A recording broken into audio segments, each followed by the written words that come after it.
Hello बच्चों, कैसे हो आप? बढ़िया एकदम। मैं भी बढ़िया। और मेरा नाम भी है नोदिया और आपका स्वागत है नोदिया अकेडमी में। ठीक है, तो हम स्टार्ट करेंगे जहां से मैंने आपको छोड़ा हुआ था। क्या एससीआर मैंने आपको पढ़ाता था सेल में? ठीक है, तो एससीआर से ही कंटिन्यू करेंगे। ठीक है, और फिर से आपका स्वागत है नोदिया अकेडमी में। और चलो स्टार्ट करते हैं। ठीक है, देखो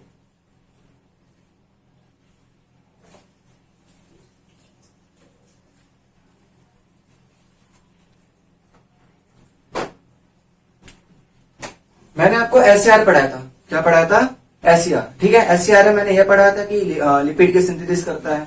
ठीक है ना, आरईआर से तुम्हारा फॉर्म होता है, ऐसे बोला था कि कम फ्रॉम आरईआर।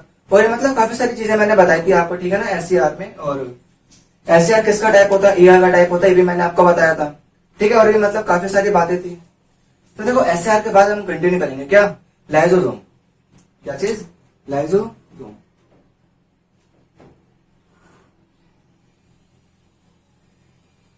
अब लाइसोसोम्स है क्या? देखो ये कह रहे हैं लाइसोसोम्स की डिस्कवरी किसने करी थी। अगर कोई पूछे कि who discovered lysosomes, who discovered lysosome, मतलब कि जो तुम्हारा लाइसोसोम्स था वो किसने डिस्कवर्ड किया था, तो आप क्या बोलोगे? De Duve. Lysosomes discovered bye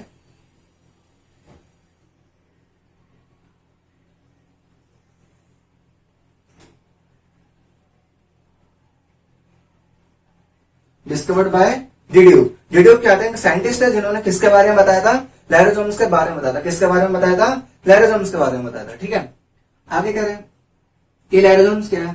lysosomes क्या है? एक सिंगल मेम्ब्रेन है। लाइसोसोम्स क्या है? एक सिंगल मेम्ब्रेन है।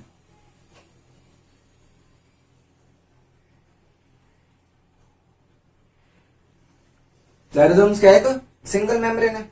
उसके बाद ये कह रहे हैं कि लाइसोसोम्स की जो फॉर्मेशन होती है, लाइसोसोम्स की जो फॉर्मेशन होती है वो कहां से होती है? Golgi apparatus. अभी मैंने आपको गोल्गी अपरेटस पढ़ाया नहीं है, वो भी पढ़ाऊंगा। ठीक है, आखिर करता क्या है क्या नहीं करता, वो सारी बातें आएंगी गोल्गी अपरेटस में भी। लेकिन अभी फिलहाल में इतना समझो कि आपका जो लाइसोसोम्स है क्या है, आपका जो लाइसोसोम्स है उसकी डिस्कवरी किसने करी थी? लाइसोसोम्स की डिस्कवरी डिड्यू ने करी थी। सॉरी, मैं फॉर्मेशन कर रहा था। ठीक है ना, कहां से फॉर्मेशन होती है उसकी, तो मैं क्या बोलूंगा? फॉर्मेशन फ्रॉम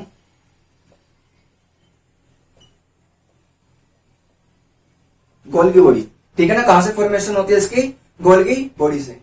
समझ रहे हो मैं क्या कर रहा हूं? ठीक है, फॉर्मेशन फ्रॉम गोल्गी बॉडी। और क्या करता है? अब सिंगल मेम्ब्रेन तो है। ऐसा कहा जाता है कि तुम्हारा जो लाइसोसोम्स होता है वो क्या होता है? क्या होता है? उसकी जो कंडीशंस होती है वो एसिडिक होती है। मतलब कि अगर मैं उसकी बात करूं तो लाइसोसोम्स का पीएच कितना होता है? 5। एनसीईआरटी में नहीं है लेकिन मैंने थोड़ा एक्स्ट्रा बताया। ठीक है, कि लाइसोसोम्स का पीएच कितना होता है? 5। और उसकी जो मेम्ब्रेन होती है, ठीक है ना, उसकी जो मेम्ब्रेन होती है वो क्या होती है? एसिडिक नेचर होता है उसका मेम्ब्रेन का। कैसा नेचर होता है? एसिडिक नेचर होता है। कैसे नेचर होता है? Acidic nature. इसका भी रीजन है। ठीक है ना, क्योंकि उसकी जो मेम्ब्रेन होती है उस पर क्या होते हैं? कुछ ऐसे पंप्स होते हैं। ठीक है, जो क्या कहते हैं? H प्लस आयंस को। देखो अभी अगर कोई भी H प्लस आयंस को अगर लूज करता है, ठीक है ना, गेन करता है, तो मतलब अगर वो लूज करता है, गेन करता है, तो वो क्या होगा? एसिड होगा। क्या होगा? एसिड होगा। अगर आपको कभी भी OH नेगेटिव आयन दिखे, ठीक है ना, OH नेगेटिव आयन दिखे, तो आप क्या बोलोगे? क्या है ये? बेस। ठीक है, तो इसको हम बेस से डिनोट करते हैं। तो मतलब इतना समझो कि मतलब जो आपका लाइसोसोम्स है, क्या है? आपका जो लाइसोसोम्स है वो क्या करता है? H प्लस आयंस को अपने अंदर क्या करता है? अपने अंदर क्या करता है? लेने देता है। ठीक है ना, मतलब उसके अंदर आते हैं क्या? H प्लस आयंस आते हैं with the help of pump. ये काफी डिटेल हो गया लेकिन मैं आगे मतलब जरा जा नहीं रहा। इतना समझो कि H प्लस के द्वारा, सॉरी, मतलब कुछ प्रोटीन्स पंप के द्वारा वो क्या करता है? H प्लस आयंस को अपने अंदर लाता है। ठीक है, पंप के द्वारा। और जिससे उसकी जो मेम्ब्रेन होती है वो कैसे हो जाती है? एसिडिक हो जाती है। इसकी उसकी जो मेम्ब्रेन होती है वो कैसे हो जाती है? एसिडिक हो जाती है। ठीक है, आगे कह रहे हैं कि लाइसोसोम्स को हम सुसाइडल बैग कहते हैं। लाइसोसोम्स को हम क्या कहते हैं? सुसाइडल बैग कहते हैं। उससे पहले एक और बात, कि जो लाइसोसोम्स होता है क्या होता है? आपका लाइसोसोम्स होता है उसके पास क्या होते हैं? डाइजेस्टिव एंजाइम्स होते हैं। क्या होता है उसके पास? डाइजेस्टिव एंजाइम्स होते हैं। मतलब डाइजेस्टिव एंजाइम्स किस लिए? वही बताऊंगा। देखो ये कहने का जो लाइसोसोम्स है उसके पास क्या होते हैं?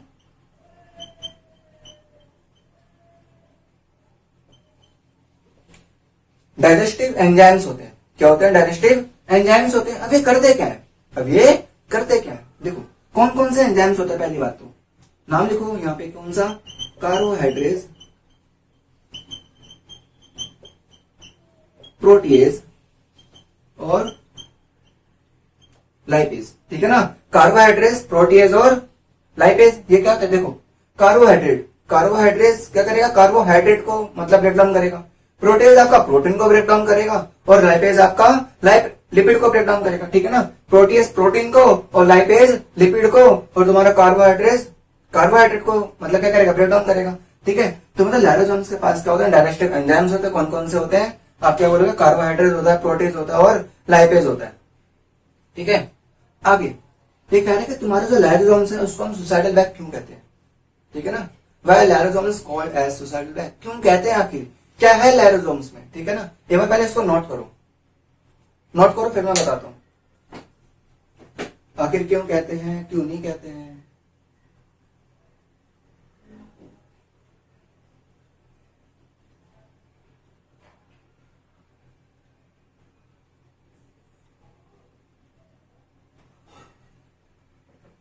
देखो रफ कर रहा हूं, ठीक है।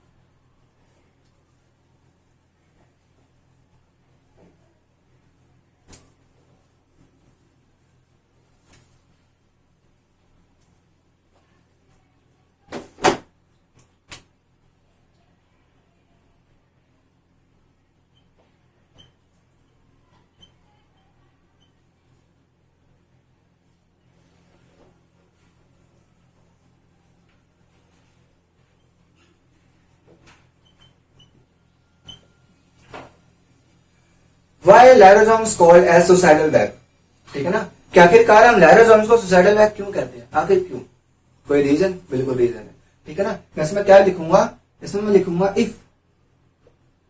If cell is not functioning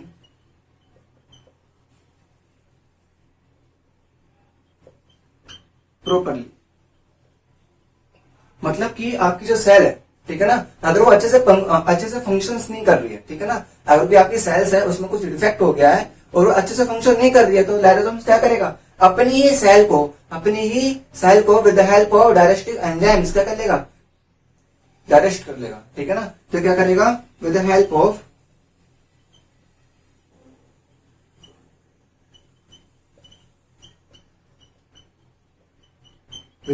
of digestive enzymes,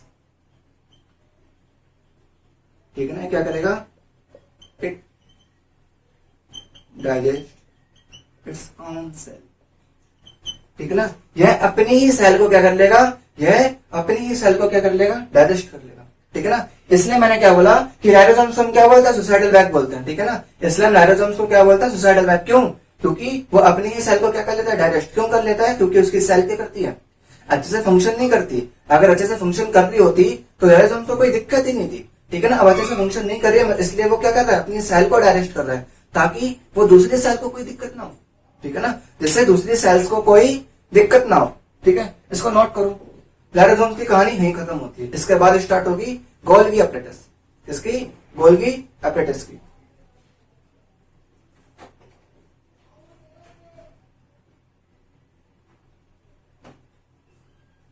लिख ले बेटा,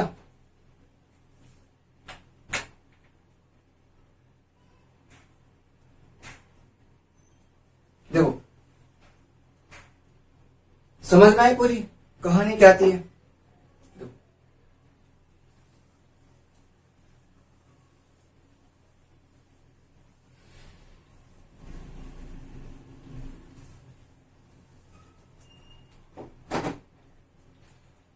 अब हम मूव करेंगे किस पे, गोल्गी एपरेटस, किस पे, गोल्गी एपरेटस। देखो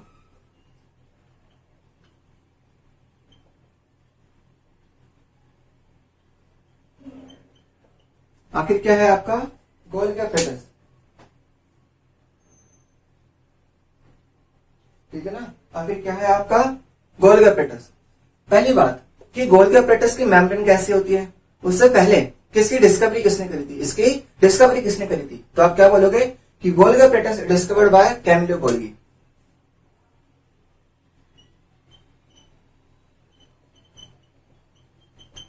कैमिलो गोल्गी ने क्या करा था, डिस्कवर किया था,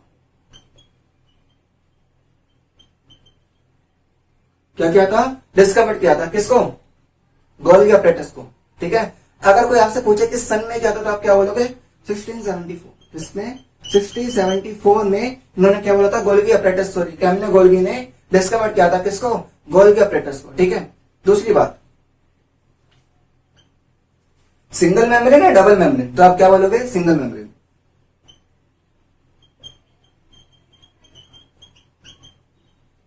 कैसा होता है ये, सिंगल मेम्ब्रेन। ठीक है ना, कैसा होता है ये, सिंगल मेम्ब्रेन। उसके बाद सिंगल मेम्ब्रेन तो हो गई, अब ये करता क्या है, ठीक है ना, अब ये करता क्या है, इसका फंक्शंस लिखो।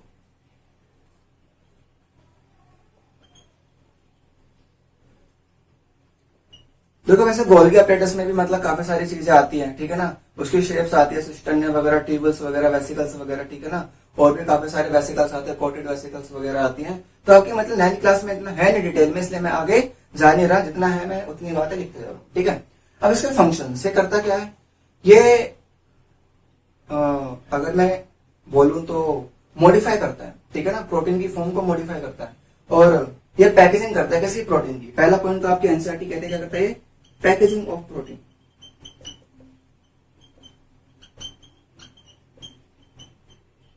ये पैकेजिंग करता है किसकी, प्रोटीन की। ठीक है ना, तो मैंने इसमें क्या लिखा है, पैकेजिंग ऑफ प्रोटीन। मैंने इसमें क्या लिखा है, पैकेजिंग ऑफ प्रोटीन। दूसरी,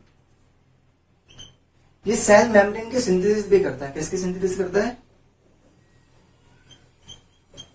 help in synthesis of cell membrane. ठीक है ना, help in synthesis of cell membrane. अब सेल मेम्ब्रेन के बाद किसकी सिंथेसिस करता है, ये सेल वॉल की भी सिंथेसिस करता है। तो उसी पॉइंट में तुम क्या लिखोगे कि help in synthesis of cell wall. ठीक है ना, किसकी सिंथेसिस करता है ये, सेल वॉल। इसमें इतनी बातें काफी है। ठीक है, नोट करो।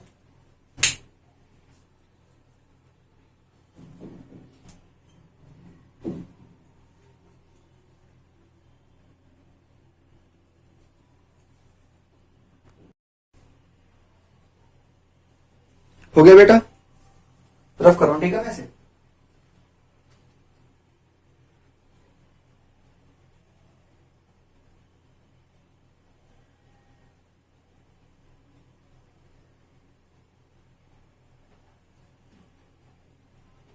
देखो, ये था हमारा क्या, गोल्गी अपरेटस। ठीक है ना, ये क्या था हमारा, गोल्गी अपरेटस। इसके बाद हम मूव करेंगे किस पे, माइटोकॉन्ड्रिया।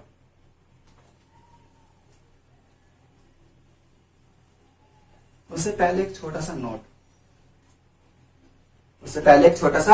नोट, देखो नोट में लिखोगे क्या, कि वैक्यूल, अभी पढ़ाया नहीं है, पढ़ाऊंगा। ठीक है ना, वैक्यूल हो गया आपका ईआर मतलब एंडोप्लाज्मिक रेटिकुलम और लाइसोसोम्स और गोल्गी अपरेटस।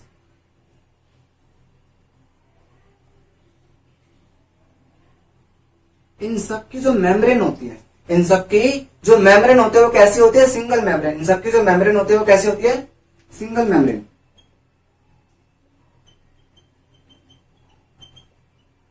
ठीक है ना, कैसा होता है ये, सिंगल मेम्ब्रेन होता है। ठीक है ना, इन सबकी जो मेम्ब्रेन होती है वो कैसे होती है, सिंगल मेम्ब्रेन। आगे देखो, हेडिंग डालो क्या,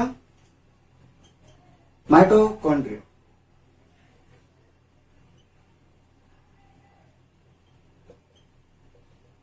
आखिर क्या है माइटोकॉन्ड्रिया, ठीक है, ये भी समझेंगे। देखो माइटोकॉन्ड्रिया भी कुछ नहीं है, ठीक है, ये क्या सेल ऑर्गेनल्स है। मैं अभी आपको जितनी भी चीजें पढ़ा रहा हूं, जैसे कि vacuole, ER, lysosomes, Golgi apparatus, ठीक है ना, माइटोकॉन्ड्रिया, प्लास्टिड, वैक्यूल, और भी काफी सारी चीजें पढ़ाऊंगा। ठीक है, वो सारी की सारी चीजें क्या है, आपके सेल ऑर्गेनल्स है। सारे के सारे क्या है, वो आपके सेल ऑर्गेनल्स। ठीक है, देखो माइटोकॉन्ड्रिया क्या है, पहली बात इसको क्या कहते हैं, power house of the cell. क्या बोलते हैं, power house of the cell.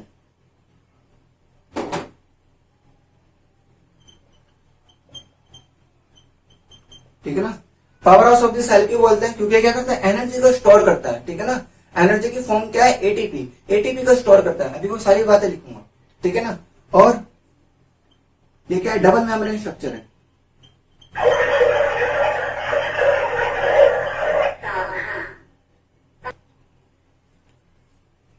कैसा स्ट्रक्चर है बेटा, ये डबल मेम्ब्रेन स्ट्रक्चर है, ठीक है। कैसी स्ट्रक्चर होती है इसकी, डबल मेम्ब्रेन। अब डबल मेम्ब्रेन के बाद मतलब इसकी दो लेयर होती है, एक होती है आउटर लेयर और एक होती है आपकी इनर लेयर, आपकी नहीं सॉरी माइटोकॉन्ड्रिया की, ठीक है ना। एक होती है इसकी आउटर लेयर और एक होती है इसकी इनर लेयर। स्ट्रक्चर ही बनाऊंगा अभी, देखो। डबल मेम्ब्रेन के बाद ये क्या करता है, एटीपी की सिंथेसिस करता है। क्या करता है, एटीपी की सिंथेसिस करता है और एंड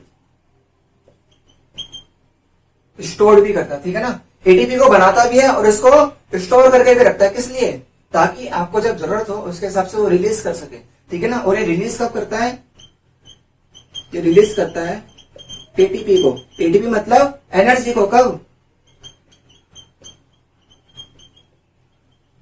एज पर नीड, मतलब जब आपको आवश्यकता होगी, क्या होगी, जब आपको जरूरत होगी, जरूरत के हिसाब से क्या करेगा आपका माइटोकॉन्ड्रिया, आपको एनर्जी क्या करते आएगा, तुम्हें रिलीज करते आएगा। तुम्हें नहीं मतलब तुम्हारी बॉडी में क्या करते जाएगा, एटीपी को रिलीज करता जाएगा, ठीक है। एटीपी को क्या करता जाएगा, रिलीज। आगे देखो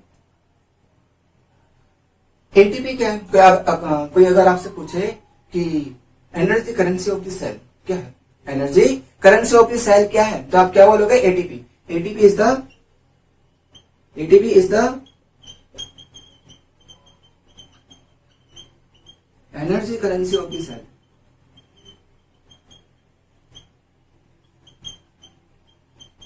ठीक है ना, energy currency of the cell.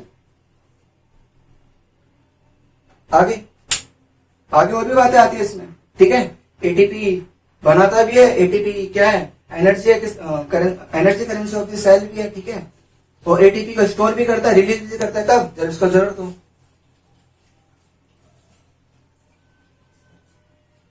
अच्छा, अगर कोई आपसे पूछे कि माइटोकॉन्ड्रिया की डिस्कवरी किसने करी थी, तो आप क्या बोलोगे, कि माइटोकॉन्ड्रिया की डिस्कवरी किसने करी थी, तो आप क्या बोलोगे, माइटोकॉन्ड्रिया डिस्कवर्ड बाय ऑल्टमैन, ठीक है ना।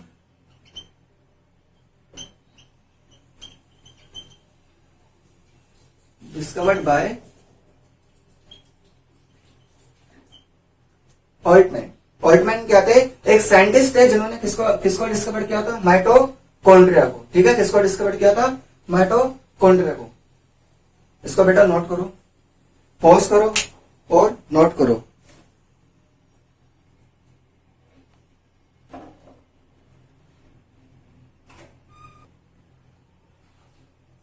हो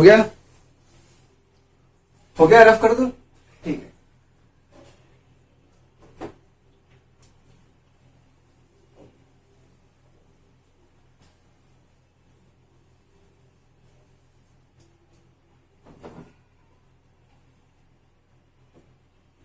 देखो बेटा, अब मैं बनाऊंगा क्या इसका स्ट्रक्चर, आप भी बनाना।